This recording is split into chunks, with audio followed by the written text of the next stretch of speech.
the way I organized the book, and this is kind of what we'll do tonight, is that I started out with the plants that we actually ferment and distill to turn into alcohol. So those are mostly fruits and grains that have enough sugar in them that you can feed those sugar to yeast and get alcohol from it. So there's all of those plants. And then, this is sort of part two, there are all the plants that get added at the distillery to change the flavor. So that might be hops in the case of beer, juniper, like we were talking about, in the case of gin, all kinds of citrus. So there are a lot of things that distilleries add before it goes into the bottle to change what it tastes like. And then, of course, there are the plants that we might add to make a drink. So all the things that you could grow in your garden or pick up at the farmer's market to actually turn into a cocktail.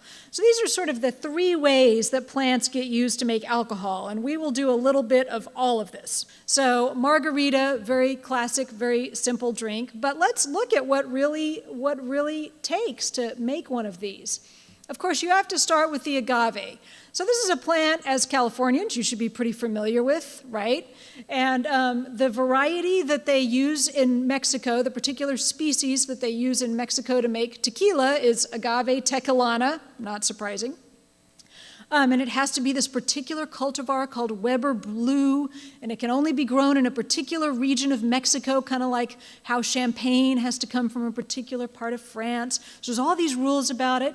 And this is a plant that has a really interesting ancient heritage when it comes to alcohol. So let's look a little bit at its history.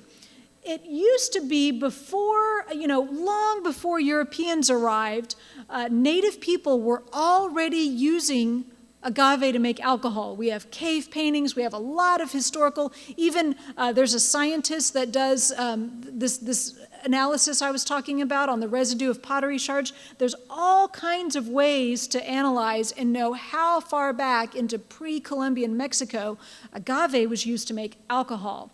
And what they used to do is they would take the plant right before it flowers. So you know how they put up the big flowering stalk, which is its last act before it dies. It puts up the big stalk, and then that's when it can go to seed, and then it dies. So just as that process is beginning, they sort of chop off the bud of the stalk, and the plant starts to produce all of this sap. It's just a stress response. And they keep hollowing out the center of it and stressing the plant more and more, and it produces more and more sap. Over time, it will produce far more sap than it contains at any one time. So they're essentially milking this plant. And it used to be that they would use a gourd as a kind of pipette to siphon off the sap. So this was being done long before Europeans ever arrived in Mexico. And I just want to give you a sense of scale. I want you to imagine having to crawl into the middle of that thing to carve it out and extract this raw sap with a hollowed out gourd. I mean, these people needed a drink, right? Trust me, if they had grapes, they would totally not be doing this.